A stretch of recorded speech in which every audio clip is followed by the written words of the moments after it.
जय श्री राम, जय जय राम। भगवान विष्णु के अवतार श्री राम का नाम कौन नहीं जानता। रामायण महाकाव्य के रचयिता महर्षि वाल्मीकि ने अपने ग्रंथ में लिखा है, भगवान श्री राम में वैदिक सनातन धर्म की आत्मा कहे जाने वाले सभी गुण विद्यमान थे। भगवान राम को पुरुषों में सबसे उत्तम, पुरुषोत्तम अर्थात मर्यादा पुरुषोत्तम भी कहा जाता है। आइए जानते हैं भगवान राम से जुड़ी कुछ महत्वपूर्ण बातें जो आपकी जिंदगी को पूरी तरह बदल कर रख सकती हैं। त्रेता युग में जन्मे भगवान श्री राम अयोध्या के महाराज दशरथ के सबसे बड़े पुत्र थे। लक्ष्मण, भरत, शत्रुघ्न राम के भाई थे। भगवान राम की मां कौशल्या थी और शेष सुमित्रा और कैकेयी के पुत्र थे। भगवान राम का विवाह मिथिला नरेश राजा जनक की पुत्री सीता के साथ हुआ था। लक्ष्मण की पत्नी उर्मिला,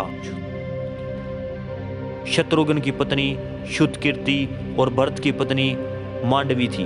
विवाह के बाद भगवान राम को राजा दशरथ ने रानी कैकेयी के कहने पर 14 वर्ष के लिए वनवास पर भेज दिया था, क्योंकि एक वचन के अनुसार कैकेयी राजा दशरथ से कुछ भी मांग सकती थी।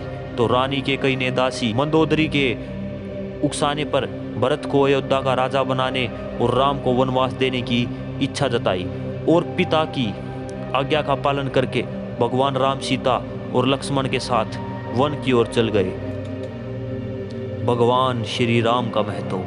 ब्रह्मा, विष्णु तथा महेश में से भगवान विष्णु ने संसार की भलाई के लिए कई अवतार लिए हैं। भगवान विष्णु द्वारा कुल 10 अवतार लिए गए, जिनमें से भगवान राम 7वें अवतार माने जाते हैं और यह अवतार भगवान विष्णु के सभी अवतारों में से सबसे ज़्यादा पूजनीय माना जाता है। भगवान श्री राम के बारे में महर्षि वाल्मीकि द्वारा अनेक कथाएं लिखी गई।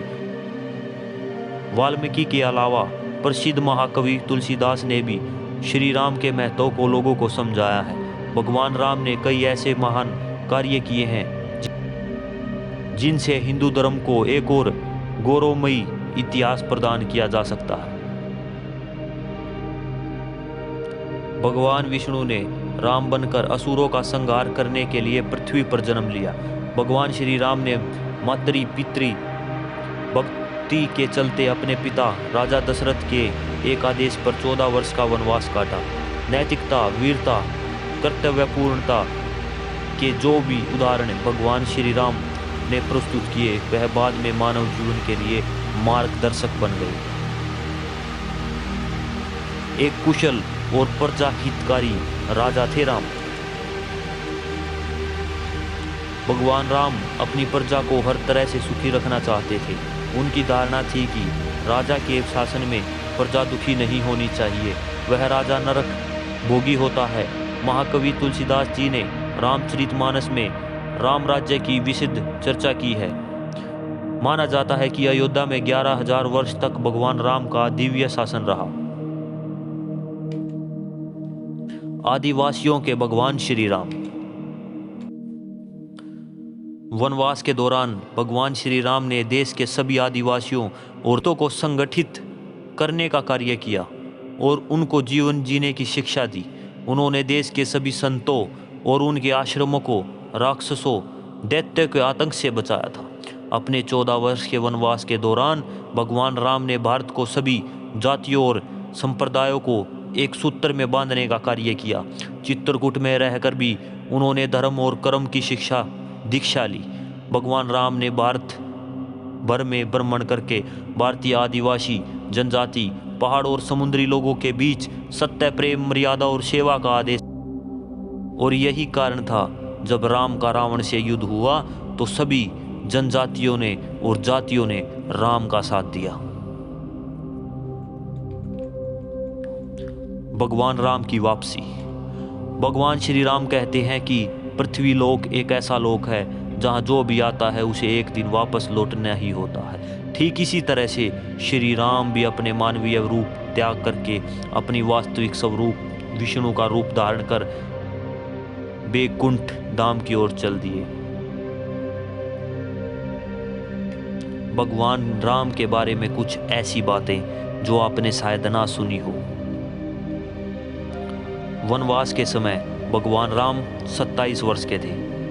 लव और कुश राम तथा सीता के 2 जुड़वा बेटे थे। राम रावण के युद्ध के समय इंद्र देवता ने भगवान श्री राम के लिए दिव्य रथ भेजा था।